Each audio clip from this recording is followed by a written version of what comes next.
চুই পিঠা বা চুষি পিঠা যারা অনেক বেশি ঝামেলার মনে করেন আমার আজকের রেসিপিটি শুধুমাত্র তাদের জন্য। আসসালামু আলাইকুম এভরিওয়ান। আজকে আমি একদমই সহজভাবে চুই পিঠার রেসিপিটি আপনাদের সাথে শেয়ার করব। আর পিঠার কালারটা দেখেই বুঝতে পাচ্ছেন পিঠাটা খেতে আসলে কতটা মজাদার হয়েছে। তো প্রথমে আমি একটা ডো তৈরি করে নেব। এর জন্য আমি দিয়ে দিয়েছি এখানে 1 কাপ পানি, দিয়েছি আমি এখানে 1/4 চা চামচ লবণ, এরপর আমি এখানে দিয়ে দিয়েছি 1 কাপ শুকনো চালের গুঁড়া। আপনারা চাইলে এখানে শুকনো চালের পরিবর্তে ভেজা চাল দিয়েও এই ডোটা তৈরি করে নিতে পারেন। সেই ক্ষেত্রে পানির পরিমাণটা আরেকটু কম দিবেন। ডো তৈরি করার এই পর্যায়ে যদি আপনার কাছে মনে হয় এখানে পানির পরিমাণটা একটু কম হয়েছে, তাহলে খুবই হালকা হাতে কিছুটা পানি উপর দিয়ে ছিটিয়ে দেবেন। একসাথে অনেক বেশি পানি দিতে যাবে না, তাহলে ডোটা একদম নরম হয়ে যেতে পারে। এরপর আমি ঢাকনা দিয়ে ঢেকে ডোটাকে রেখে দিয়েছি 5 মিনিটের মতো। আর ডোটা খুব ভালো মতো সেদ্ধ হয়ে গেছে। এখন আমি একটা প্লেটে নিয়ে নিচ্ছি ডোটাকে। এরপর আমি গরম থাকা অবস্থায় ডোটাকে খুব ভালো মতো মথে নেব। চেষ্টা করবেন ডোটা গরম থাকা অবস্থায় খুব ভালো মতো মথে নেওয়ার জন্য। তবে ডোটা বেশি গরম থাকা অবস্থায় এটা মথে নিতে যাবেন না, তাহলে হাতটা পুড়ে যেতে পারে। তো আমার ডোটা খুব ভালো মতো আমি মথে নিয়েছি, দেখতে পাচ্ছেন ডোটা অনেকটাই সফট হয়েছে। এরপর আমি এখান থেকে কিছুটা ডো নিয়ে নিচ্ছি। এবার আমি একটা বোর্ডের উপর রেখে ডোটাকে এভাবে হাত দিয়ে একটা রোলের মতো করে নিচ্ছি। দেখতে পাচ্ছেন আমি চিকন আর লম্বা একটা রোল তৈরি করে নিয়েছি। এরপর অল্প একটু ডো নিয়ে আমি হাত দিয়ে এভাবে একটু ডলা দিচ্ছি। আর দেখতে পাচ্ছেন আমার চুই পিঠাটা কতটা সুন্দর হয়েছে। আপনারা যদি পিঠার সাইজটা আরেকটু বড় রাখতে চান তাহলে এখানে ডোয়ের পরিমাণটা আরেকটু বাড়িয়ে নিলেই হবে। আর আটাটা যদি এভাবে হাতের মধ্যে লেগে আসে তাহলে উপর দিয়ে কিছুটা চালের গুঁড়া ছড়িয়ে দিলেই হবে। দেখতে দেখতে আমার সবগুলো পিঠা প্রায় রেডি হয়ে গেছে। আর দেখতে পাচ্ছেন পিঠাটা বানানো একদমই সহজ।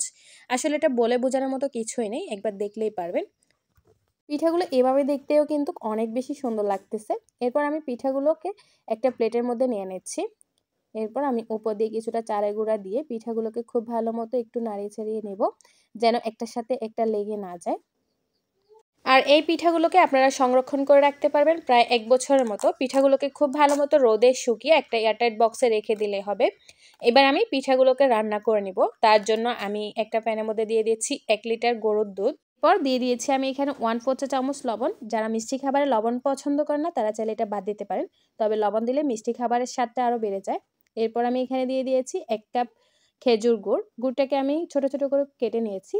এরপর দিয়েছি আমি 3টা এলাচ ফ্লেভারের জন্য।